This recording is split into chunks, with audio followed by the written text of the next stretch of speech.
Episode 7 start பண்ணா, last எபிசோடுல நம்ம சோகமான ஒரு விஷயத்த பார்த்துறோமோ, அதோட கன்டினியூஷன் தான். ஒரு குழந்தையோட உடம்ப சுத்தி வந்து அந்த பாம்ப கட்டி அனுப்பிச்சிருக்காங்க. இப்ப என்ன பண்றதுன்னு தெரியல. இவங்க ஐடென்டிட்டி எக்ஸ்போஸ் ஆயிடுச்சு அப்படின்றது ஒரு கன்சர்ன் தான் இருந்தாலும், இப்ப அந்த பாப்பாவ எப்படி காப்பாத்துறதுன்ற அந்த ஒரு படப்பு எல்லாரோட மனசுக்குள்ளயும் இருக்கு. கிட்ட போகாதீங்க, வெடிச்சுன்னா நம்ம எல்லாரும் செத்துருவோன்ற மாதிரி சொல்ல, அவனுங்க எல்லாருமே ஒரு மாரி பயந்துட்டு இருக்கானுங்க. ஏன்னா அந்த குழந்தையோட உயிர் காத்து தான் அவங்களுக்கு பயமா இருக்கு. அவளுக்கு என்ன ஆக போகுது அப்படின்னு சொல்லிட்டு, நீங்க வந்து யாரும் கிட்ட வராதீங்க. எக்ஸ்டர்னல் மார்ஷியல் ஆர்ட்ஸ் வந்து ஸ்ட்ராங் தான். நான் போய் பார்க்குறேன் அப்படின்னு சொல்லிட்டு, நம்ம சிரிப்பலிக்கு வந்து பொறுமையா முன்னாடி வந்து எப்படியாவது அந்த பொண்ணு உடம்புல இருந்து பாம்பை எடுத்துடலான்ற மாதிரி, நீ பயப்பட தேவையில்ல, உண்மையிலேயே உன்னோட பேர் என்னன்ற மாதிரி கேட்டா எரிசின்ற மாதிரி அந்த பொண்ணு சொல்லவும், ஓகே ஓகே வெயிட் பண்ணு, நான் உனக்கு ஹெல்ப் பண்றேன்னு சொல்லிட்டு அந்த குழந்தை அழுதுகிட்டே இருக்கு ஒரு மாதிரி, என்ன காப்பாத்துங்க, நான் வாடன்னு ஆசைப்படுறேன், என்ன காப்பாத்துங்கன்னு சொல்லும்போது பார்க்குற நமக்கே ஒரு மாதிரி தான் இருக்கும். என்னதான் இது ஒரு மேன்வாயா இருந்தாலும் அந்த எமோஷன்ஸ் என்னன்றது உங்களுக்கு புரியுதா?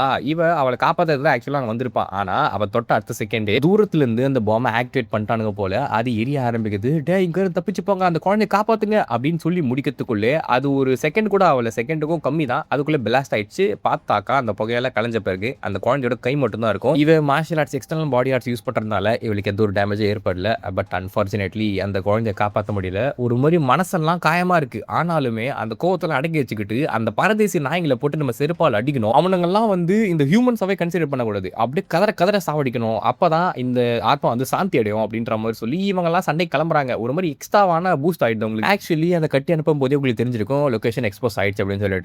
அதனால அவனுக்கு காத்துட்டு இருக்கானுங்க. பெரிய பெரிய வெப்பனைஸ்லாம் வச்சுன்னு வாங்கடா அவங்களை வெட்டி போடுறேன் அப்படின்ற மாதிரியான இதுல தான் இருக்கிறானுங்க. தூரத்தில் பார்த்தாக்கா ஒரு மாதிரி வித்தியாசமான எனர்ஜிலாம் வந்துகிட்டு இருக்குது. ஓகே எல்லாரும் வந்து பாருங்க, நாம வச்ச கண்ணி வெடியெல்லாம் வெடிச்சுக்கிட்டே இருக்கு, அவங்க கிட்ட வந்துட்டு இருக்காங்க, தயாராருங்க, வெப்பன்ஸ் எடுங்கன்ற மாதிரி சொல்லிட்டு இருக்கேன். அந்த கண்ணி வெடியெல்லாம் பெருசாவே நம்ம ஆட்களுக்கு தெரியல, ஈஸியா அதுல தப்பிச்சு வந்துட்டு இருக்காங்க. அண்ட் அவங்களும் பாத்தீங்கன்னா ஆன்டி டேங்க் மிசைல்லாம் எடுத்து விட்டுட்டு இருக்கானுங்க. மந்திரவாதிகள் யூஸ் பண்றாங்க. ஒரு சிட்டியை அழிக்கிற அளவுக்கான ஃபயர் பவரை ப்ரொடியூஸ் பண்ணும்போது நம்ம ஆட்களை பத்தி தான் உங்களுக்கு தெரியும் இல்லையா? அப்படி அல்வா சாப்பிட்ற மாதிரி அதெல்லாம் தூக்கி தூக்கி போட்டுட்டு இருக்கானுங்க. அவங்களுக்கு அது பெரிய டேமேஜ் ஏற்படுத்தல, அவங்கள ஸ்லோவும் பண்ணல. அது ஏன்னா ஏற்கனவே அவனுங்க சைக்கோ மாதிரி தான் சண்டை போடுவானுங்க. இதுல அந்த குழந்தைய பார்த்த பிறகு அவனுங்களால வந்து அதை ஏத்துக்கவே முடியல. எவ்வளவு சீக்கிரம் முடியுமோ அவ்வளவு சீக்கிரம் இந்த பஞ்ச பரதேசிகளை செருப்பால் அடிச்சு மிச்சம் இருக்கவங்களையாச்சும் காப்பாற்றணும் அப்படின்ற ஒரு எண்ணம் தான் அவங்களுக்கு. அதனால ஏற்கனவே இருக்கிறதோட எக்ஸ்ட்ரா பவர்லாம் பயன்படுத்தி கோயலை எடுத்த உடனே பிளாஸ்ட் தான் தள்ளபதி பிளாஸ்ட்ன்ற மாதிரி எல்லாரும் செதற அடிச்சு போடுறானுங்க. பாக்குறதுக்கு ஃபைட் ரொம்ப நல்லா இருக்கும், ஒரு மாதிரி சாட்டிஸ்பாக்சன்.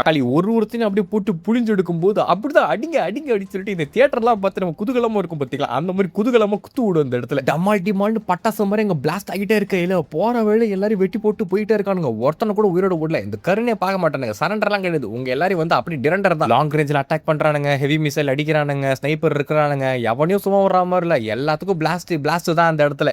திடுதுப்புன்னு ஒரு ஆரா எமர்ஜ் ஆகுது. என்ன கர்மாந்திரா இதுன்ற மாதிரி பார்த்தா கிமராஸ் இருக்குது இல்லையா, அதை கழட்டி விட்டுறானுங்க. இந்த பஞ்சபரதேசி இந்த வேலை பண்ணுன்றது நல்லா தெரியும். இது மெயின் குவார்டர்ஸ் வேற இல்லையா, சோ அந்த இடத்துல நிறைய எக்ஸ்பெரிமெண்ட் பண்ணிருக்கானுங்க போல. அதுங்கெல்லாம் அப்பியர் ஆன பிறகு அடப்பாவீங்களா, இதனடா வித்தியாசமா இருக்குது, இந்த மான்ஸ்டர்ஸ் எல்லாம் எக்ஸிஸ்ட் ஆகுதுன்றது தெரியும் போது எனக்கு ரொம்ப ஒரு மாதிரி வருத்தமா இருக்கு. ஏன்னா அது ஆக்சுவலா மக்களா இருந்து இந்த மாதிரி டிரான்ஸ்ஃபார்ம் ஆனவங்க தான். அவங்கள வந்து இப்ப காப்பாற்ற முடியவே அழிச்சாக வேண்டிய சிச்சுவேஷன், இல்லைன்னா இவங்க செத்துருவாங்க. நார்மலான மான்ஸ்டரை விட பல மடங்கு ஸ்ட்ராங்கா இருக்கு. ஒரு நார்மல் ஹியூமனோட ஸ்ட்ரென்த் எவ்வளவு இருக்கும், ரெயின்கார்னேட்டர்ஸ் கூட சண்டை போற அளவுக்கு இருக்காது இல்லையா, ஒரு 10% அப்படின்ற மாதிரி வச்சுக்கோங்களேன். ஆனா இதோட பவர் வந்து இவங்க கூட ஈக்குவலா நிக்கிற அளவுக்கு வருதாமா. அப்போ அதை அடிக்கிறது உதைக்கிறதுல வேலைக்கே ஆகாது, ஸ்ட்ரைட்டா தலை எடுத்துடணும். அப்பதான் அதோட மூவ்மெண்ட்ஸ் வந்து ரெஸ்டைன் பண்ண முடியும்னு சொல்லிட்டு அந்த ஸ்வாட் கார்டு சொல்லிட்டு இருக்கான். அதனால எல்லாருமே வந்து ஹெட் எய்ம் பண்ணுங்க, இல்லைன்னா வந்து மெயின் பார்ட் லைக் ஹார்ட் அந்த மாதிரிலாம் எய்ம் பண்ணுங்கன்ற மாதிரி சொல்லிட்டு சிச்சுவேஷனை எவ்வளவு சீக்கிரம் முடிக்க முடியுமோ அவ்வளவு சீக்கிரம் அவங்க முடிக்கணும். ஏன்னா போக போக இன்னும் நிறைய கேமராஸ் வரும். அண்ட் அங்க இருக்கிற ஹாஸ்டேஜஸ்க்கு அது ஒரு ஆபத்தா முடியும். அதனால அவங்க டக்கு டக்குன்னு மேட்டர் முடிச்சாகணும். இதனால இவங்க பிரிஞ்சு போய் சண்டை போட ஆரம்பிக்கிறாங்க. ஒவ்வொருத்தர் ஒரு மூளை எடுத்துட்டு கிளீன் பண்ணிட்டு அப்படியே சரௌண்டிங் பண்ணிட்டு வந்துட்டு இருக்கலாம். கடைசி அப்படியே நடுவில் வந்து மொத்தத்தையும் முடிச்சு விட்டுறலாம் அப்படின்னு சொல்லிட்டு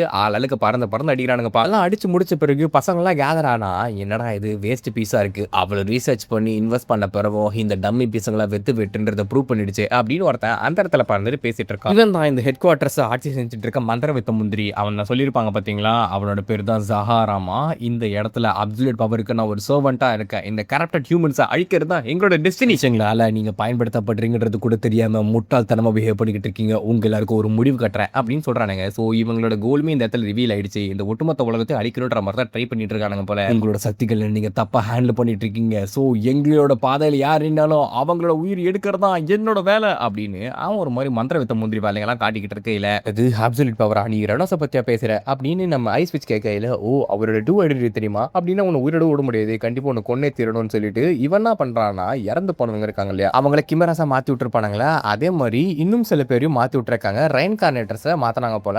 ஆனா இவங்க பார்க்கறதுக்கு ஒரு மாதிரி வித்தியாசமா இருக்கிறானுங்க. பாக்குற ஆளை பார்த்தாலே தெரியுது இல்ல சைக்கோனுங்க. இந்த கேமராவை எவ்வளவு ஸ்ட்ராங்னு பார்த்திருப்பீங்க, அதை விட ஒரு டபுள் மடங்கு ஸ்ட்ரென்த் இருந்தா எப்படி இருக்கும், அந்த மாதிரி ஒரு மான்ஸ்டரை கிரியேட் பண்ணி வச்சிருக்கானுங்க போல. சர்வன்ட்ஸ் ஆஃப் தி அப்சல்யூட் போயிட்டு அவங்கள கொல்லுங்க அப்படின்னு சொல்லல. அவங்களோட பிசிக்கல் கேப்பபிலிட்டிஸும் தெரியும், டிமானிக் எனர்ஜியும் சரி, எல்லாமே செம்மையா அது இம்ப்ரூவ் ஆயிருக்குது. அது எப்படின்னா தெரியல, அவனுக்கு உடம்பு சுத்தி ஏகப்பட்ட மந்திர சர்க்கிள்ஸ் இருக்குது. சோ இந்த இடத்துல இந்த கிம்ராசன் நாங்க சண்டை போட்டு மேனேஜ் பண்ணிக்கணும். அவன் அதுக்குள்ள தப்பிச்சு போகாத மாதிரி ஹெவன்லி டீமன் நீங்க போயிட்டு இதை வந்து பாருங்க, விச்சு கூட சேர்ந்து அவனை டிஃபீட் பண்ணி தீருங்கன்ற மாதிரி சொல்லல. ஓஹோ, நீங்க தான் ஹெவன்லி டீமனும் விச்சுமா அப்படின்னு அவங்களை இங்க ஹண்ட் பண்ண எங்களுக்கு இருக்க மிகப்பெரிய தாடியை உடஞ்சு போயிடும். எப்படி ஒரே கல்லு ரெண்டு மங்க அடிக்கிறதுக்கு நீங்களே என்ன தேடி வந்திருக்கீங்க?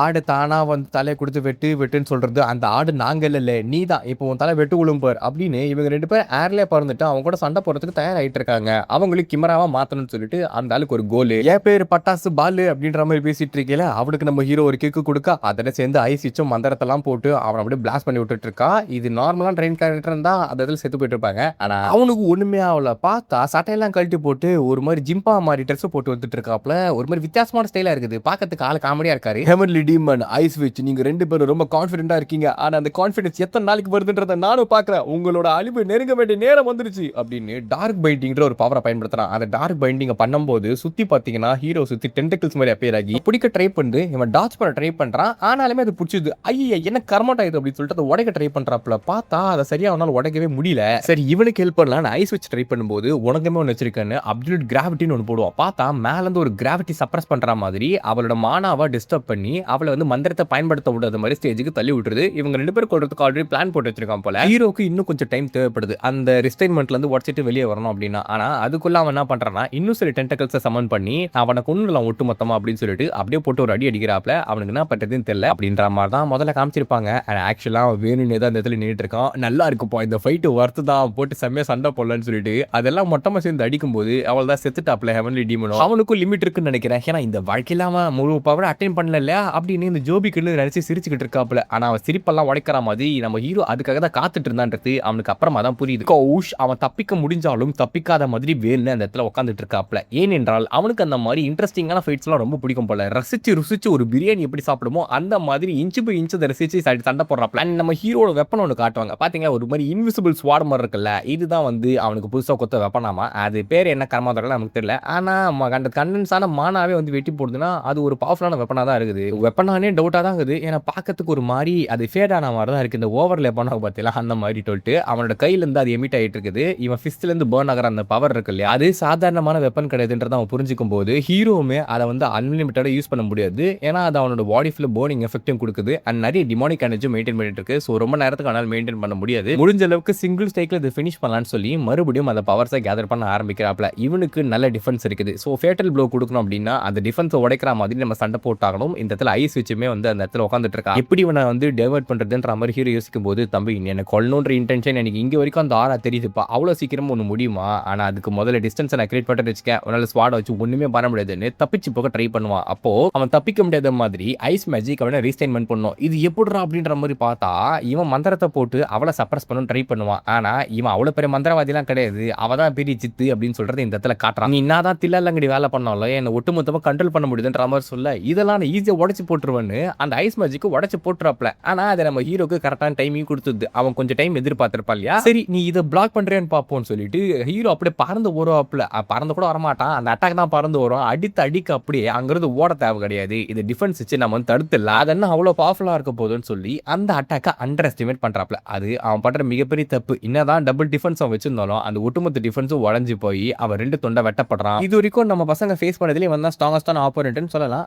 அதுக்காக இவங்களோட ஸ்ட்ராங்னு சொல்ல முடியாது. இது வரைக்கும் மோதன ஆப்போனன்ட்லயே இவன் தான் ஸ்ட்ராங்னு சொல்லலாம். ஹே வெயிட் பண்ணு, இந்த ஆட்டோ இன்னும் முடியல அப்படின்னு ஹீரோ சொல்லும்போது பார்த்தா 2 தொண்டா வெட்டப்பட்ட ஜோபி கண்ணு திரும்பவும் அந்த இடத்துல அப்படியே ஒன்னு சேர ஆரம்பிக்கிறப்பல குண்டு மாமா 2 ஆயிட்டாரு அப்படின்னு பார்த்தா அவனுக்கு இம்மார்டாலிட்டியோட பவர் இருக்காமா அப்படிதான் சொல்லிட்டு இருக்காப்ல. நான் நினைச்ச மாதிரி அந்த பாய்சன் மண்டுக்கு என்ன ஆச்சோ அதே தான் இவனுக்கு ஆகுது. இதுக்கு பின்னாடி ஏதோ ஒரு மிஸ்டீரியஸான பவர் இருக்கு. அதை நம்ம கண்டுபிடிக்கிற வரைக்கும் இவனுங்க திரும்ப வந்துகிட்டே தான் இருப்பானுங்க. போடு வெட்ட வளருவோம், கொட்டை வயிறுவோம் அப்படின்னு சொல்லிட்டு இவனுக்கு கேங்கோட பாட்டு வச்சிருவானுங்க போல. ஏன்னா எவ்வளவு வெட்டினாலும் திரும்பி இந்த மாதிரி எமர்ஜ் ஆகிட்டு இருந்தா இவனுக்கு என்ன பண்றது? தி அப்சல்யூட்டோட கிரேட்டஸ்ட் பவரை இந்த இடத்துல நீங்க அனுபவிக்க போறீங்க, தயாரா இருக்கீங்களா அப்படின்னு ஒரு மாதிரி ஆறாவா அவன் எமிட் பண்ண ஆரம்பிக்கிறாப்ல. சண்டை இதுக்கு அப்புறம் தான் விறுவிறுப்பா போக போகுது. சோ இவங்க ஒரு கன்க்ளூஷனுக்கு வராங்க. என்னன்னா இவனை 2 துண்டா 3 துண்டா வெட்டினாக்கா திருப்பி நாயம் வந்துருது. அப்போ துண்டு வெட்டுற வெட்டல அவ திரும்ப வரவே கூடாது. அந்த மாதிரி பிப் பார்ட்டிகல்ஸ் மாதிரி அவனை சதுர விடணும், ஆட்டமா சதுர விடணும் அப்படின்னு குறி வைக்கிறாங்க. அம்பு படுது, அவனுக்கும் அடிப்படுது, ஆனா திரும்ப எமர்ஜ் ஆகிறான். இதே மாதிரி ரிப்பீட் நடந்துகிட்டே இருக்குது.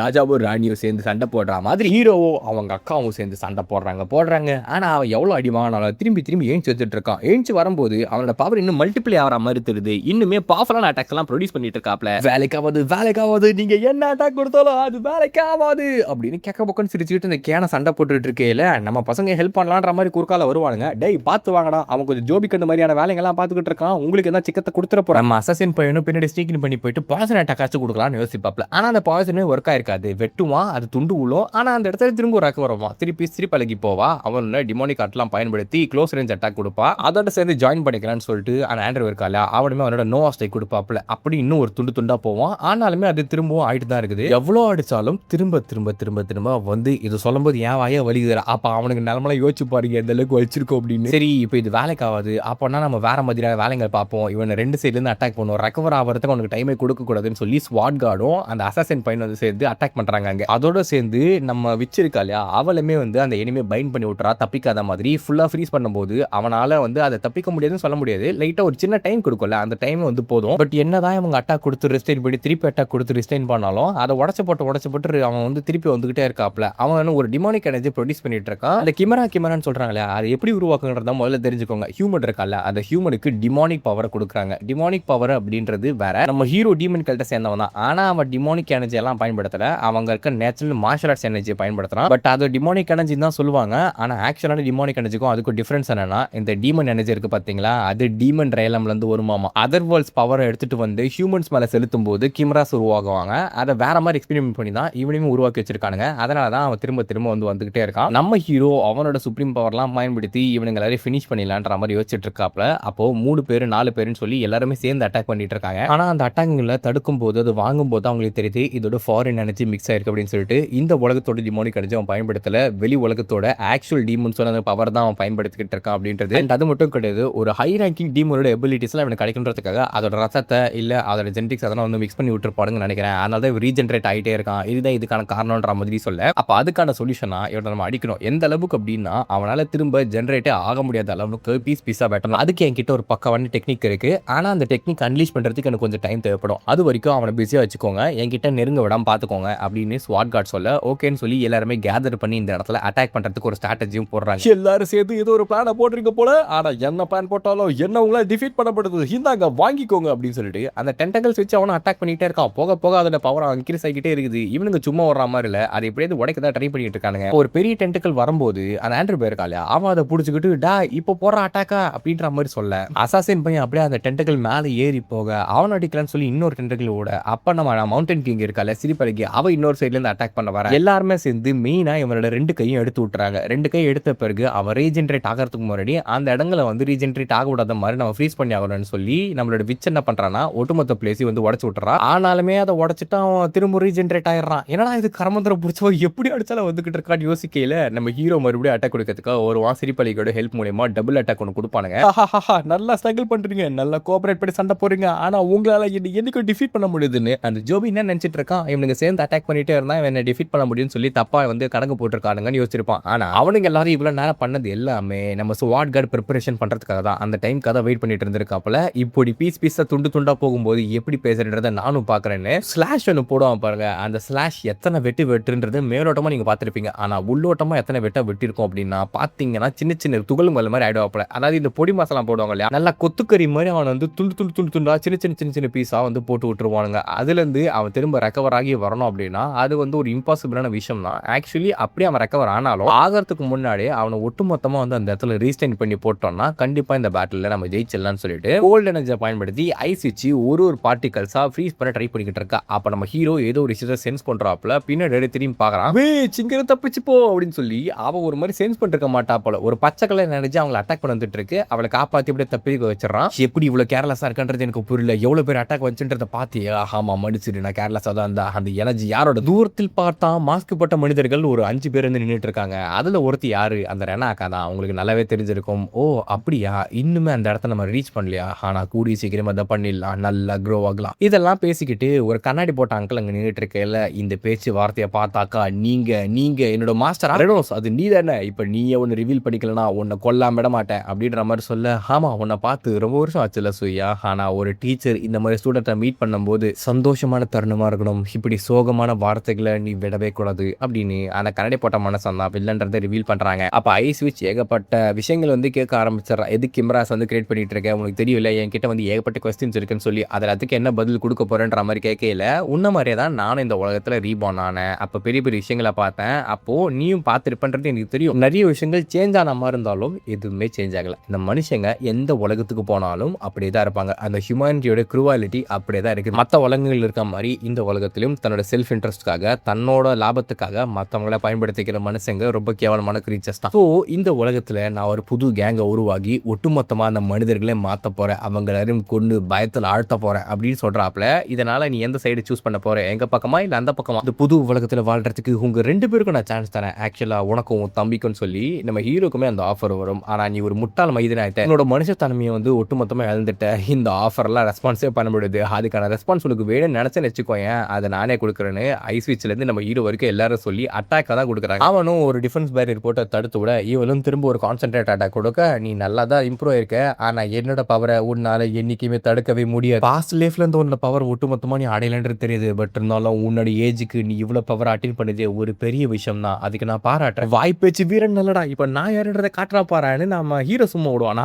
அவனுமே ஒரு அட்டாக்கை சேர்த்து கொடுக்குறாப்ல, சாவுடா அப்படின்னு சொல்லிட்டு ஐஸ்விட்சும் திரும்பி ஒரு மந்திர சோடா போடுறா, அதே அடிச்சு விட்றா. அதில் நம்ம ஹீரோட அட்டாக் வந்து இந்த பாய்சன் மண்டா இருக்கான்ல, அவன் தான் வந்து தடுக்கிறான். அதுக்கப்புறம் ஐஸ்விட்சோட அட்டாக்கை வேற யாரு ரனா தான் தடுக்கிறான். இப்படி இவங்களுக்குள்ளே பெரிய பெரிய ஆட்கள் இருக்கிறாங்க. பாஸ்ட் லைஃப்ல உன்னை எனக்கு தெரியுன்றதுனால உனக்கு ஒரு ஆப்பர்ச்சுனிட்டி கொடுத்த சூயா, அதை பயன்படுத்திக்காம லூசுத்தனமான டிசிஷன் நீ எடுத்திருக்கேன்னு சொல்லி அந்த மாஸ்டர் சொல்லவும், இந்த பஞ்ச பரதேசங்களை தப்பிக்க விட்டா இவனுக்கு நிறைய வேலைகளை பார்ப்பாங்க, இவங்களை இந்த இடத்துல கொண்டாகணும்னு சொல்லி அங்க இருக்கிற கேங் மெம்பர்ஸ் எல்லாரும் சதற விடுற மாதிரி அவங்களை அட்டாக் கொடுக்கலான்றதும் ட்ரை பண்ணிட்டு இருக்காங்க ஸ்வாட் கார்ட்ல இருந்து எல்லாருமே. ஆனா அவங்க கேங்ல இன்னும் 2 பேர் இருக்கானுங்களே, அவனுங்க அந்த அட்டாக் ஈஸியா பார்த்தீங்கன்னா ஷீல்ட் வச்சு தடுத்து விட்டுறானுங்க. பார்க்கறதுக்கு ரொம்ப வித்தியாசமான கண்கள் இருக்கிறானுங்க. யார் என்னன்ற கதெல்லாம் தெரியல. பட் ஆர்டினரியான ஃபைட்டர்ஸ் கிடையாது, எக்ஸ்ட்ராடினரியான பவர் வச்சிருக்கானுங்கன்றத மட்டும் தெரிஞ்சுக்கிறாங்க. ஆனாலுமே விட்டு கொடுக்கூடாது, இந்த இடத்துல எப்படியாவது புஷ் பண்ணி இவங்களை ஃபினிஷ் பண்ணிட்டோம் அப்படின்னா ஒட்டுமொத்த உலகத்துக்கும் பீஸ் கொண்டு வந்தரலாம்னு சொல்லிட்டு சிரிப்பலிகள் இருந்து எல்லாரும் அக்செப்ட் பண்ணிக்கிறாங்க. ஆனா அந்த இடத்துல இதுக்கு மேல டைம் வேஸ்ட் பண்ணும்போது எனக்கு நிறைய வேலைகள் இருக்கு, ஸோ உங்களுக்கு ஒரு பார்ட்டி கிஃப்ட் கொடுத்துட்டீங்க, நான் கிளம்புறேன்னு பச்சைக்கலர் எனர்ஜியை பயன்படுத்தி வரைக்கும் இவங்க டிஃபீட் பண்ணி எல்லா கிமராஸையும் அதில் அப்சர்வ் பண்ணிக்கிறான். ஸோ அவங்களை திரும்பி எடுத்துட்டு வருவான்றதை சொல்லாம சொல்லிட்டு இருக்காப்ல. அடுத்த வாட்டி சந்திப்போம், அது இன்கேஸ் நீங்க உயிரோடு இருந்தீங்கன்னா மட்டும்தான் சொல்லிட்டு பார்ட்டிங் கிஃப்ட் சொன்ன பாத்தீங்களா, அது என்ன தெரியுமா? வானத்தை பார்த்தா தெரியும்டா அந்த கிஃப்ட், வானத்தை பார்த்தேன் பூமியை பார்த்தேன் மனுஷனை இன்னும் பார்க்கலையேன்னு பாட்டு போடாம போல அந்த ஆளு. ஏன்னா இவங்களுக்கு ஒட்டுமொத்தம் அளிக்கிறதுக்கு ஒரு சின்ன மீட்டியோரையும் அமுச்சு விட்டுருப்பான், அது அப்படியே தகன்னு எரிஞ்சிட்டு வந்துட்டு இருக்கோம்.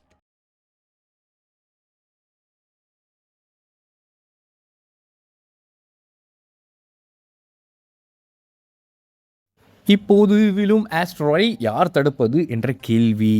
ஏனென்றால் அங்கே மானாவே இல்லாமல் ஐஸ் வச்சு நின்றுட்டு இருக்க, எனர்ஜியே இல்லாமல் நம்ம ஹீரோ நின்றுட்டு இருக்க, எவன்டா அவன் தடுப்பான்ற மாதிரி பார்த்தா நான் பார்த்துக்கிறேன், இங்கே எல்லாரும் சேஃப்டியான ஏஜென்சிக்கு போங்க அப்படின்னு சொல்லிட்டு நம்ம மவுண்டன் கீழ் நிற்க, இது ரொம்ப டேஞ்சரஸ் ஆனது, இதை நான் தான் பார்த்துணுன்ற மாதிரி சொல்லும் போது, இல்லை நான் சொல்கிறது கேளுங்க, ஒழுங்கா இந்த இடத்துல எசிடேட் பண்ணாமல் எல்லாரும் தப்பிச்சு போங்க, இதை நான் பார்த்துக்கிறேன் அப்படின்னு சொல்லி பறந்து போய் அவன் என்ன பண்ணுறான்னா வஜ்ரா டிவைன் ஹார்ட் அயன் பாடி கவுண்டர் மெஷோர் அப்படின்னு ஒன்று பயன்படுத்தி ஒட்டுமொத்தமாக அந்த இடத்த பிளாஸ்ட் பண்ண வச்சிடறான். அந்த இடத்த பிளாஸ்ட் பண்ண வைக்கல, அதாவது அந்த ஆஸ்ட்ராய்டை பிளாஸ்ட் பண்ண வைக்கிறா. அப்படி தொப்பு கட்டின் கீழே விழும்போது நம்ம ஹீரோ போயிட்டு பிடிச்சிக்கிறான், எழுந்துரு அப்படின்ற மாதிரி சொல்லல. அப்ப எழுந்துக்கவே இல்லை. நம்ம ஹீரோக்கு ஒரு மாதிரி கில்ட் ஃபீல் ஆயிடுது. ஏன்னா திரும்பவும் அவனோட சபார்டினேட்டை அவன் காப்பாத்தாம இந்த இடத்துல வந்து அவ இவளை காப்பாத்துற மாதிரி ஆகி போச்சு. என்னடா ஒரு லீடரா ஃபெயில் ஆயிட்டம் போலயே அப்படின்ற மாதிரி ஒரு இன்ஃபர்மேஷன் கொடுக்குறாங்க, ஒருத்தர் இன்ஜூர் ஆயிருக்காங்க அப்படின்னு சொல்லிட்டு இவங்களை தூக்கிட்டு இவங்களோட பேசிக்கு போக பிறகு அவ ஒரு மாதிரி ட்ரீட்மெண்ட் எடுத்துக்கிட்டு இருக்கேன். ஹீரோ அந்த கில்ட் ஃபீலோட தான் உட்காந்துட்டு இருக்கான். நான் ரொம்ப வீக்கா இருந்ததுனால தான் என்னோட ஆள் வந்து திரும்ப இந்த மாதிரி பண்ண வேண்டியதா போயிடுச்சு. ஒரு வேலை நான் ஸ்ட்ராங்கா இருந்ததுன்னா இதெல்லாம் மாறி இருக்கும்ல அப்படின்னு யோசிக்கும் போது, நீ இவனோட பவரை பத்தி பிளேம் பண்ணிட்டு இருக்காத. ஏன்னா அப்படி பிளேம் போட்டு நினைச்சாலும் இங்க இருக்கிற எல்லாருமே பிளேம் பண்ணி தான் ஆகணும். நாம வந்து பவர்ஃபுல் கிடையாது தான், இப்போ நம்ம பண்ண வேண்டியது அந்த பவரை ரீகெயின் பண்ண வேண்டியது தான். ஸோ இந்த இடத்துல நாம இந்த சிச்சுவேஷனை திரும்ப ஃபியூச்சர்ல அனுபவிக்கவே கூடாது அப்படின்னு ஒரு முடிவு எடுக்கிறாங்க.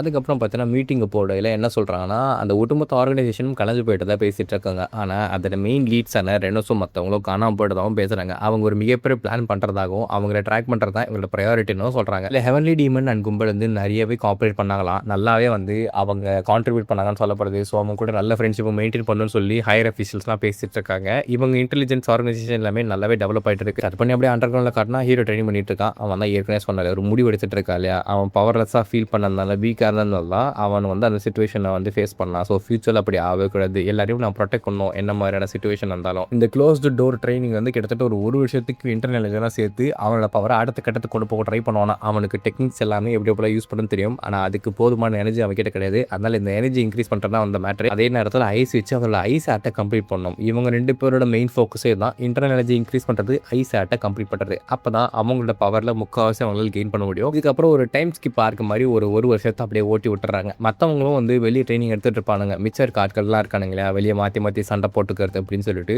ஓரளவுக்கு நல்லாவே பூஸ்ட் பண்ணிட்டு இருப்பாங்க. முன்ன விட பயங்கரமாக டிராஸ்டிக்காக அவங்களோட பவர் வந்து இன்க்ரீஸ் ஆகிருக்கும். அதை இதுக்கப்புறம் இருக்க பேட்டில் நீங்கள் பார்ப்பீங்க. அப்புறம் ஐஸ் வச்சு ஓடி வந்துடுறா. அவளுமே ஐஸ் ஆர்ட்டை கம்ப்ளீட் பண்ணிட்டா போல.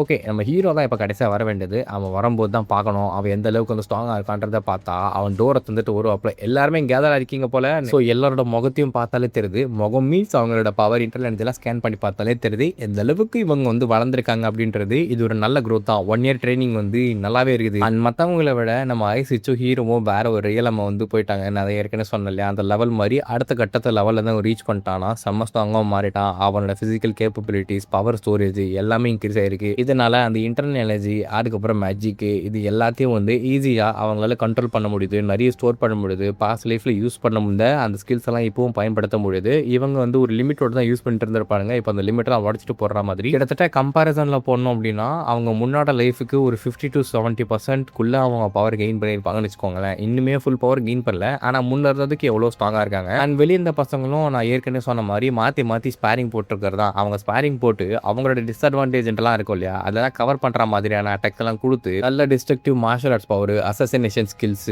அண்ட் டெக்னிக்ஸ் இதெல்லாத்தையுமே ஒவ்வொருத்தரும் அவங்களோட எக்ஸ்பர்டைஸ் வந்து நல்லாவே கற்றுட்டு இருப்பானுங்க. ஸ்பீட் இன்க்ரீஸ் பண்ணியிருப்பானுங்க. எல்லாமே நல்லா பண்ணியிருப்பானுங்க. அப்போ நான் இந்த ரிசல்ட்டை பார்க்கணும்னா நம்ம எல்லாரும் சேர்ந்து ஒரு மேட்ச் போடுவோமான்னு பேசிக்கிட்டு இருக்கல, திடீர்னு ஒரு எனர்ஜி வந்து நம்ம ஹீரோ ஸ்ட்ரைக் பண்ணுறதுக்காக வரும். அங்கே அவன் லைட்டாக டாச் பண்ணுவான். பார்த்தா அங்கே பக்கத்தில் போய் அது போனோம். யாராவது அட்டாக் பண்ணுறதுன்ற மாதிரி பார்த்தா இல்லை, நமக்கு ஒரு கெஸ்ட் வந்துருக்காங்கன்னு சொல்லுவான். ஹீரோ ஒரு பையங்களை சண்டை போடலான்னு கேட்டிருப்பான். பார்த்தீங்கன்னா அந்த நோவா ஸ்ட்ரைக் கொடுத்தவன் அவன் இப்போ திரும்ப வந்துட்டு இருக்காப்ல. கேப்ரியல், நீ வந்திருக்க? ஆமாம், நீங்கள் தான் என்ன பேட்டில் கூப்பிட்டீங்களா? ஸோ இதுக்கு கரெக்டான சுச்சுவேஷனாக இருக்கு. நாம 2 பேரும் இந்த இடத்துல சண்டை போட்டு பார்ப்போமான்னு சொல்லிட்டு அவனுங்க டியூவில் ஸ்டார்ட் பண்ணுறதுக்கு தயாராக இருக்கிறானுங்க. 2 பேருமே சைக்கோங்க தான். அவனுக்கு சண்டை போட்டு எப்படி இருக்கும் தான் தெரியல. அண்ட் அந்த பையன் வெறும் ஸ்பேரிங்காக மட்டும் இங்கே வரலன்ற மாதிரியே சொல்லிட்டு இருக்காப்புல. இங்கே இவன் கிட்ட சொல்ல வேண்டிய ஒரு முக்கியமான இன்ஃபர்மேஷன் இருக்காமா. ஒரே கல்ல 2 மாங்க அடிக்கலன்ற மாதிரி வந்திருப்பான். அவங்க அந்த ரெனோசிங் கும்பல ட்ரேஸ் பண்ணி போயிருப்பாங்க இல்லையா. கொஞ்சம் நாள் கழிச்சு அந்த ட்ரேஸும் மொத்தமாக லாஸ் ஆயிருக்கும். அவனுக்கு எங்கே போட்டானுங்க, என்ன பண்ணுறானுங்க எதுவுமே உங்களுக்கு தெரிஞ்சிருக்காது. ஆனால் இப்போ சில நாட்களுக்கு முன்னாடி பார்த்தீங்கன்னா அந்த கிமராஸ் ஒரு ட்ரேஸ் வந்துருக்கு. ஸோ அவங்க அந்த பிளானை எக்ஸிக்யூட் பண்ண ஆரம்பிச்சிட்டானுங்க போல. பெருசாக ஒரு வேணா வைக்க போகிறானுங்கன்ற மாதிரி தான் பேசிட்டு இருக்கானுங்க. அதனால தான் உங்களுக்கு தேடி வந்திருக்கேன். ஏன்னா ரெனோஸ் கூட ஃபைட் பண்ணால் கண்டிப்பாக நம்மளுக்கு ஃபயர் பவர் அதிகமாக தேவை. ஸோ நீங்கள் எல்லாம் ட்ரைனிங் பண்ணி எந்த அளவுக்கு ரிசல்ட்டை கொண்டு வந்திருக்கீங்கன்னு பார்க்கறதுக்கு வந்திருக்கேன்ற மாதிரி சொல்ல, நீ சொல்கிறது கரெக்ட் தான். எப்படி இருந்தாலும் ரெனோஸ் பண்ணி நம்ம ஃபைட் பண்ணி தாகணும். இந்த உலக அமைதியை கொண்டு வரணும்னா அவன் கிமராஸ் பண்ணுறதை ஸ்டாப் பண்ணும். அதுக்கு அவனை நம்ம அழிச்சாகணும். ஆனால் அவனை பற்றி நிறைய இன்ஃபர்மேஷன் உங்களுக்கு கிடைக்கல. பட் இருந்தாலும் பேட்டில் என்னைக்காவது ஒரு நாள் ஒரு ஃபுல் ஃப்ளெஜ்டு பேட்டில் போகுன்ற மாதிரி தெரியும். உங்களுக்கு எதனா க்ளூ காட்சா மட்டும் சொல்லுங்க, உடனே இந்த மேட்டரை முடிச்சு விட்டுலான்ற மாதிரி தான் பேசிட்டு இருக்கானுங்க. ஆனால் இங்கே சில விஷயங்கள் இருக்குது. ஏன்னா ஒருவேளை அவங்க ஹைட் பண்ணணும்னு நினச்சாங்கன்னா நல்லாவே ஒளிஞ்சிருக்கலாமே. ஆனால் அதை விட்டுட்டு எதுக்காக இந்த மாதிரி க்ளூஸ் கொடுத்துட்டு இருக்கானுங்க. மேபி எங்களை ட்ரேஸ் பண்ணி வாங்கன்னு சொல்லி சொல்லாமல் சொல்கிற மாதிரி இருக்கு. என்ன கதை இது? அதை பற்றில யோசிச்சுட்டு இருக்காதீங்க. ஏன்னா இப்போ முக்கியமான மேட்டரானா எப்படி இருந்தாலும் அவங்க கூட சண்டை போடுறது ஆகணும். அந்த சண்டையில் நம்ம ஜெயிக்கிறது மட்டும் தான் மேட்டரு. நல்லா ஸ்ட்ராங் ஆகிறத பாருங்க, நல்லா ஸ்ட்ராட்டஜிஸ் போகிறத பாருங்க. ஏன்னா ஆக்சுவல் பேட்டில் அதுதான் நல்லா தேவைப்படும். அப்படியே சில வாரங்கள் ஓடுது. பசங்க ட்ரைனிங்லாம் அப்பவும் போல பண்ணிட்டு இருக்கானுங்க. ட்ரைனிங் பண்ணிக்கிட்டே இருக்கலாம். சண்டைக்கு வலிக்கிற வரைக்கும் நம்ம ட்ரைனிங் பண்ணிகிட்டே தான் இருப்போம். ட்ரேசஸ்லாம் வந்துட்டு இருக்குன்னு சொல்கிறாங்க. கூடி சீக்கிரமே ஆகும்னு சொல்லி வாய மூடல. அதுக்குள்ளே பார்த்தீங்கன்னா அந்த ஒட்டுமொத்த இடம் ஷேக் ஆரம்பிக்குது. எமர்ஜென்சி அலர்ட் வருது. அதாவது அவனுங்க பிளானை எக்ஸிக்யூட் பண்ணிட்டானுங்க. ஒட்டுமொத்த உலகத்துக்குமே இப்போ எமர்ஜென்சி அலர்ட் போயிட்டு இருக்குது. ஏன்னா ஒவ்வொரு பெரிய பெரிய சிட்டிகள் இடங்கள்லையும் பார்த்தீங்கன்னா கேமராஸ் வந்து அவுட் விட்டா மாதிரி எல்லா இடத்துலையும் போயிட்டு எல்லாரையும் கொல்ல ட்ரை பண்ணிக்கிட்டு இருக்காமா. அண்ட் முக்கால்வாசி பெரிய பெரிய சிட்டிஸ் எல்லாமே ஷட் டவுன் ஆகிறதா சொல்கிறாங்க. அங்கே இருக்க மெயின் பவர்ஸ் எல்லாத்தையும் வந்து கொண்டு விட்டானுங்க போல. இப்போ இது ஒரு நேஷனல் த்ரெட் கிடையாது, உலக த்ரெட் இது. அந்த குளோபல் டிசாஸ்டரை தடுக்க மிலிட்டரியும் இங்கே இருக்க ரைன் கேரக்டர்ஸ் கும்பலும் வந்து ட்ரை பண்ணிட்டு இருக்கானுங்க. நம்ம ஆட்களுக்கு கால் வருது ஆறுலேருந்து. வேற என்ன மேட்டர் தான் ஆர்கிட்டேருந்து வந்த இன்ஃபர்மேஷன் என்ன கதை அப்படின்னா, இந்த மாதிரி அவனுங்க ஃபுல் ஃப்ளெஜ்டாக பிளானை ரெடி பண்ணிட்டானுங்க. அவனுங்க வெளியே இருக்கிற ஆட்களை நாங்கள் பார்த்துக்கிறோம், நீங்கள் வந்து ஜேஜோ ஐலாண்டுக்கு போங்க. ஜேஜோ ஐலாண்டா அவங்க இருக்கிறத சென்ஸ் பண்ணியிருக்காங்க. சீரிஸில் வந்து இவங்களுக்கு ஆர்கனைசேஷன் சப்போர்ட் நிறைய இருக்கிறதுனால அந்த கேமராஸை டீல் பண்ணுறதுக்கு வேற ஒரு ஸ்குவாட்லாம் வந்து அசைன் பண்ணியிருக்காங்களாமா. மெயினாக ஜேஜோ ஐலாண்ட் இருக்க அந்த மாஸ்டர் மைண்ட்ஸை ஃபினிஷ் பண்ணி விடுங்கன்ற மாதிரி சொல்கிறானுங்க. இந்த ஜேஜோ ஐலாண்ட் நிறைய இடத்துல கேள்விப்பட்டிருக்கிறேன். சரி, ஜேஜோ ஐலாண்டுக்கு கரெக்டாக அபவ் த ஸ்கைல வந்து நான் போர்ட்டல் ஓப்பன் பண்ணுறேன், எல்லாருமே அந்த இடத்துல லீட் பண்ணி போயிடுவோன்ற மாதிரி அவளை தான் ஓப்பன் பண்ணி விட்றாங்க. ட்ரைனிங் எல்லாம் இந்த இடத்துல ரிசல்ட் காட்ட வேண்டிய நேரம் வந்துருச்சு. அவங்களை ஆல்ரெடி ஃபேஸ் பண்ணியிருக்கோம். அண்டர்எஸ்டிமேட் பண்ணாதீங்க. ஃபைட்டில் வெற்றி பெறது மட்டும் தான் நம்மளோட முதல் குறிக்கோளாக இருக்கணும். அப்படி சொல்லிட்டு அந்த போர்ட்டலுக்குள்ளே போகும்போது அவள் உண்மையாகவே ஸ்கை அபோவில் தான் வந்து விட்டுருப்பான். மேலே எப்படி பறந்து வந்துட்டு இருப்பானுங்க. தொப்புன்னு கீழே விழும்போது நம்ம ஹீரோ என்ன பண்ணோம் அப்படின்னா ஷேடோ வாக் மாதிரி ஒன்று பயன்படுத்தி அங்கேருந்து அப்படியே வந்து போவாப்பில். அடுத்த ஏரியா நம்ம ரீச் பண்ணுறேன்னு சொன்னதுக்கான ஒரு அறிகுறி தான் இது. ஏன்னா அந்த டெக்னிக் வந்து ரொம்ப ஹை லெவல் போல் அதை அவன் யூஸ் பண்ணிட்டு இருக்கான். அண்ட் அண்ட் ஐஸ் விச் மற்றவங்களை வந்து மேஜிக்கை பயன்படுத்தி பொறுமை கீழே இறக்கி விட்டுட்டு இருக்கா. ஸோ இப்படி எல்லாருமே சுமூகமாக லேண்டிங் கொடுக்கலான்னு பார்த்தா சும்மா விடுவானுங்களா? ஜேஜோ ஐலாண்டில் தான் அவனுங்க இருக்கிறானுங்க. ஒரு ஃபயர் பவர் வந்து அவளை அட்டாக் பண்ணிட்டு இருக்கு. வேற யாரு? அதான் அந்த அக்கா தான். அட்டாக்கை தடுக்கிறதுக்கு ஐஸ் விச்சும் ஐஸ் ஃபாலை போட, ஹே ரொம்பவும் நல்லா இருக்கு, நீ லாஸ்ட் டைம் பாடத்தை விட ரொம்ப ஸ்ட்ராங் ஆகிட்ட. ஆனால் நானும் சும்மா உட்காந்துட்டு எனக்கு அது நம்மளும் செம்ம ஸ்ட்ராங் ஆகிட்டேன். எனக்கு அப்பவே தெரியும் இது எல்லாத்தையும் படுத்து நீ தானே ரெனான்னு சொல்லிட்டு அவ கூட ஃபைட் பண்ணுற ஆப்போனன்ட் யாருன்றது இப்போ சூஸ் ஆயிடுச்சு. நம்ம ஐஸ் விச்சும் அந்த ஃபயர் விச்சும் தான் சேர்ந்து இப்போ சண்டை போட போறாங்க முடிக்கிறதுக்காக. இவளை நான் டீல் பண்ணிக்கிறேன், மற்றவங்களை போய் நீங்க முடிச்சுட்டு வாங்கன்ற மாதிரி அவன் இப்போ நம்ம ஆட்கள் அப்படியே அந்த சென்டர் ஆஃப் த இடத்துக்கு போயிட்டு இருக்காங்க. எல்லாரும் இங்க இருந்து போங்க, இவளை நான் பாத்துக்கிறேன், அதுக்குள்ள மற்ற ஆட்களை நீங்க ஃபினிஷ் பண்ணிட்டு வந்துருங்கன்னு ஐஸ் விச் மற்ற எல்லாரும் அனுப்பிச்சு விட்டுறா. அண்ட் நம்ம ஹீரோ போறதுக்கு முன்னாடி அவுட் ஆஃப் கேரக்டரா ஒரு விஷயத்த பண்ணாப்ல, ஐஸ் விச் தோத்துறாது அப்படின்னு சொல்லி. அதுக்கு அர்த்தம் செத்துறாத நீ ஒரு அப்படின்ற மாதிரி சொல்லிட்டு போறாப்ல. டே ஜோபிக் என்ன நீ எல்லாம் சொல்ற அளவுக்கு அவ்வளவு பெருசா ஆகல, போ அப்படின்ற மாதிரி தொத்தி விட எல்லாரும் கிளம்பி போறானுங்களா. அவங்கள தடுக்க அந்த ரெனா அக்கா ட்ரை பண்றாங்க. ஆனா ஐஸ் விச் விட மாட்டா. உன்னோட அப்பன் நான் தான் என் கூட சண்டை போடுன்னு சொல்லிட்டு அவளை இவ்வளவு சேர்ந்து மாத்தி அடிச்சுக்கிறாங்க. அவங்கள அப்சல்யூட் பவர் வச்சு ஒரு கிளாஷ் போயிட்டு இருக்குது. நெருப்பும் ஐஸும். முன்ன விட ஐஸோட அந்த மானா கண்ட்ரோல் ரொம்ப இன்க்ரீஸ் ஆனதுனால அவளால வித்தியாசமான ஸ்பெல்களை ரொம்பவும் குறைவான டைம்ல போட முடியுது. அவன் வந்து வேற டைரக்ஷன்ல மாறி அடிச்சுக்கிட்டு இருக்கா. அது ஃபோர்ஸ் பண்ணி இவரோட பேரியரை பிரேக் பண்ணிட்டு உள்ள நுழைஞ்சிட்டோம் அப்படின்னா அவளை ஃபினிஷ் பண்ணலான்ற மாதிரியான ஒரு பிளான் போல. அந்த பிளான் இந்த ஃபயர் வச்சுக்கு நல்லாவே தெரியுது. ஆனாலும் அவளை தடுக்க முடியல. ஏன்னா அந்த அளவுக்கு வந்து அவ யூஸ் பண்றா மந்திரத்தை. என்ன பார்த்தா அவ்வளோ ஈஸியா கொண்டு நினைச்சிட்டு இருக்கியா? ஒன்று சும்மா விட மாட்டேன். இப்ப நான் யாரிடத்தை காட்டுறேன் பார், ஃபயர் ரெயின் அப்படின்னு. ஆக்சுவல் ஃபயர் ரெயின்லயே ஒரு மாதிரி அப்படியே பெரிய அட்டாக்கை கம்பைன் பண்ணி பண்ணா எப்படி இருக்குமோ அதை வந்து அங்கிருந்து ஒரு சூறாவளி மாதிரியான ஒரு நெருப்பு டொர்னடோ உருவாகி ஐஸ் விச்சை மொத்தமா எரிக்கிறதுக்கு ட்ரை பண்ணிக்கிட்டு இருக்குது. இதெல்லாத்தையும் வந்து என்ன பண்றாங்கன்னா நியூஸ்லயுமே காட்டிட்டு இருக்காங்க. அதாவது ஒட்டுமொத்த உலகமே கேவ்ஸ்ல இருக்குது இல்லையா, ஏகப்பட்ட ரெயின் கார்னேட்டர் சண்டை போட்டிருக்காங்க. ரெயின் கார்னேட்டர்ஸோட ஐடென்டிட்டி ரிவீல் ஆயிடுச்சு. அண்ட் அந்த உலகத்துல இருக்க அதர் வேர்ல்ட் பவர்ஸை பத்தியும் ரிவீல் ஆகி போச்சு. மறுபடியும் ஐஸ் விச்சை பத்தி நம்ம ஹீரோக்கு ஒரு பதட்டம் இருந்துட்டு தான் இருக்கு. அவன் ஜெயிப்பாலா மாட்டலாம் அப்படின்னு சொல்லிட்டு ஆனா நம்பிக்கை கொண்டுற மாதிரி அவன் போயிட்டு இருக்கான். அப்போ ஐஸ் விச்சோட சண்டையை காட்டுறாங்க. உண்மையாவே நீ ஸ்ட்ராங்கா தான் ஆயிட்ட, அதை நான் ஒத்துக்கிறேன். ஆனா என்னைக்குமே உன்னால எனக்கு ஈடு கட்ட முடியாதுன்னு அவ ஒரு மாதிரி டிராகன் உருவாக்குறா. அவ ஒரு சர்பண்ட் உருவாக்கிருப்ப ஒரு டிராகன் உருவாக்குறா. அந்த ரெண்டுமே இப்போ கிளாஸ் ஆகுது. சைஸ்ல ஈக்குவலா இருக்க மாதிரி தெரிஞ்சாலும் அது ஒன்னொன்னோட பவரும் ரொம்ப டிஃபரன்ஷியேட் ஆகிறதுனால அந்த ஐஸை ஒட்டுமொத்தமா கன்சியூம் பண்ண ட்ரை பண்ணிக்கிட்டு இருக்கு அந்த ஃபயர். ஆனா அந்த ஐஸ் அவ்வளவு ஈஸியா மெல்ட் ஆகிற மாதிரி கிடையாது. அது ஃபயர் பிரெத் ஓடுது, இது ஐஸ் பிரெத் ஓடுது, ரெண்டும் மாறி கிளாஷ் ஆகுது. அங்க ஒரு பெரிய புகை மூட்டை வரும்போது அந்த ஐஸ் டிராகன் இன்னுமே செம்ம பவர்ஃபுல் ஆகி இந்த சர்பண்ட்டை சுத்த ஆரம்பிக்குது. அப்படியே பாடியை சுத்தி அதை நெருக்க ஆரம்பிக்குது. அதனால அந்த ஃபயர் பவரால ஒரு கட்டத்துக்கு மேல எதுவுமே பண்ண முடியல. அதுவும் மெல்ட் பண்ண ட்ரை பண்ணிக்கிட்டு இருக்குது. ஆனா உள்ளுக்குள்ள இருந்தே அந்த ஃபயர் பவர் ஒட்டுமொத்தமா ஃப்ரீஸ் ஆகிறதுனால அந்த சர்பண்ட் அங்க அழிஞ்சு போகுது. இப்போ ரெனா வந்து பேட்டில் தோத்துட்டான். அவ்வளவுதான், என்னால இந்த உலகத்துல பண்ண முடிஞ்சிச்சா? நான் எவ்வளவு பண்ண நினைச்சேன், பட் என்னால இந்த இடத்துல ஜெயிக்க முடியாது. இப்போ மறுபடியும் நீ தான் ஜெயிச்ச அப்படின்னு சொல்லி பேசிக்கிட்டு அந்த ஐஸ் டிராகனோட அட்டாக்கா வாங்கிக்கிறா. அவ்வளவுதான், ரெனாக்கா சாகர ஸ்டேஜுக்கு தள்ளப்பட்டாங்களா? ஆக்சுவலாவே செத்துறாங்கன்னு சொல்லலாம். இன்னும் ஒரு சில நொடிகள் மட்டும் தான் இருக்குது. இது எப்படி மாறுச்சுன்ற மாதிரி கேட்டா, இது ரெண்டுத்துக்குமே நாம ஒரு வகையில காரணம்ன்ற மாதிரி தான் ஐஸ் சொல்றாளா. அந்த எக்ஸ்பிரஷனை மூஞ்சி வச்சுக்காத, எனக்கு அப்பவே தெரியும் குழந்தைல நீ எப்படி பார்த்து அதே மாதிரி தான் எப்பயும் பார்க்கல. என் உயிரை காப்பாற்றணும்னு நினைக்காத. நான் எது சப்புன்னு பட்டனோ அதை வந்து எது சண்டை போட்டேன், நான் எது சரின்னு பட்டனோ அதுக்காக நான் சண்டை போட்டேன். அதே மாதிரி நீ எது சரின்னு படுறியோ அதுக்காக சண்டை போடு. என்னை பத்தி கவலைப்பட தேவையில்ல. உன்னோட கோல் அச்சீவ் பண்றதுக்கு மட்டும் முன்னேறி போய்கிட்டு போ. மாஸ்டர் எடுத்துக்கு தானே உன்னோட கோல்ன்ற மாதிரி சொல்லவும், ஆமா நான் அதை தான் பண்ண போறேன், கண்டிப்பா என் கோலை நான் அச்சீவ் பண்ணுவேன், இந்த உலகத்துக்கு நான் நிம்மதியை கொண்டு வருவேன்னு சொல்லி அவன் அங்கிருந்து தப்பிச்சு வரும்போது அவன் மனசுக்குள்ள வலி இருக்க தான் செய்யுது. பட் இருந்தாலும் இது எல்லாத்துக்குமே காரணம் அந்த மாஸ்டர். அவனை தான் சிறப்பாக அடிக்கணும். ஐஸ் விச்சோட பேட்டில் அப்படியே சீக்கிரமாக முடிஞ்சுது. அவன் அங்கிருந்து நம்ம ஹீரோஸ்க்கு சப்போர்ட் பண்ண வந்துட்டு இருக்கா. நம்ம ஆட்கள் வராங்க இல்லையா, நடுவில் பற்றின ஒரு பெரிய ஓட்டமாக இருக்கு. அந்த ஓட்டுக்குள்ள போனால் அவங்க ஒரு வித்தியாசமான எனர்ஜி சென்ஸ் பண்றாங்க. ஒரு குக்கூன் மாதிரி இருக்கு. இந்த பட்டர்ஃப்ளை எல்லாம் வந்து கேட்டர்பில்லர் இருந்து ஆகும் பார்த்தீங்களா, அந்த மாதிரி இருக்கு. உள்ள ஒரு எனர்ஜி சென்ஸ் பண்றாங்க. அது வெளியே வந்தா அது சாதாரணமான மான்ஸ்டர் இருக்காதுன்னு தெரியும். அதை சுத்தி ஏகப்பட்ட கேமராஸும் அதுக்கு பின்னாடி ஜோபிக்கொன்னு நின்றுட்டு இருக்கான். முட்டாள்களா, அவங்கள அழிவு தேடி நீங்களே வந்துட்டீங்களா? அப்படின்னா அந்த அழிவை நாடைய கைகளால உங்களுக்கு தர வாங்க. இன்னும் சில நேரத்தில் என்னோட கிரேட் கிரியேஷன் வெளியே வந்துடும். இந்த ஒட்டுமொத்த உலகத்தையும் காலடியில போட்டு இந்த ஹியூமன்ஸ் யாருன்றதை நான் ப்ரூவ் பண்ணி காட்டுறேன் அப்படின்ற மாதிரி அவன் கேட்க பக்கம் ஈவில் லாஃப் கொடுக்க அப்படியே இந்த எபிசோட முடிக்கிறாங்க. இன்னும் ஒரு 5 சாப்டர் தான். அந்த 5 சாப்டர்ல பார்த்தீங்கன்னா ஒட்டுமொத்த சீரிஸ் முடிஞ்சிடும். ஐ மீன் சீசன் 1 முடிஞ்சிடும். எண்டில் வந்து ஒரு ட்விஸ்ட் வச்சிருப்பானுங்க. அதை நீங்க பார்த்து தெரிஞ்சுக்கோங்க. இது ஒரு கம்ப்ளீட் மேன்வா தான்ப்பா. அதாவது நீங்க பார்த்தீங்கன்னா ஸ்டோரியை வந்து கம்ப்ளீட்டாக முடிச்சிருப்பானுங்க இந்த வில்லனோட ஆர்க் மூலியமா. அடுத்த ஆர்க் விடுவாங்களா இல்லையான்றது டவுட். மேபி விடுறதுக்கு ஒரு ஹிண்ட் மட்டும் கொடுத்துட்டு போயிருக்கானுங்க. ஸோ அப்படி விட்டாங்கன்னா நான் வந்து அடுத்த இதுவும் போடுறேன். அதுக்கப்புறம் நம்ம லுக்கிசம் கேட்டு நண்பர்கள் டயர்ட் ஆகிட்டு போயிட்டீங்கன்றது எனக்கும் தெரியுதுடா. ரீசெண்ட் டைமில் நானும் சொன்னல ஒரு சின்ன இஷ்யூ வந்துகிட்டு. ஸோ இன்னைக்கு இல்லை நாளைக்குள்ள நான் லுக்கிசம் வந்து ஸ்டார்ட் பண்ணுறேன். ஆனால் செகண்ட் சேனல் தான் போடுவேன். ஃபர்ஸ்ட் சேனலில் எதனா ஒரு சின்ன மேன்வா மாதிரி எடுத்து போடலாம் அப்படின்ற பிளானில் தான் இருக்கிறேன். ஏன்னா அப்படி ஹேண்டில் பண்ணதான் 2 சேனலில் போட முடியும். அதுக்கேற்ற மாதிரி சப்போர்ட் கொடுங்கப்பா. ஏன்னா அந்த சப்போர்ட் தான் மெயினான முக்கியம். ரொம்ப நன்றி, வணக்கம். அடுத்த வீடியோ சந்திக்கும் முறை டாடா பை பை. வலிமையாக இருங்க காய்ஸ், வலிமையாக இருங்க.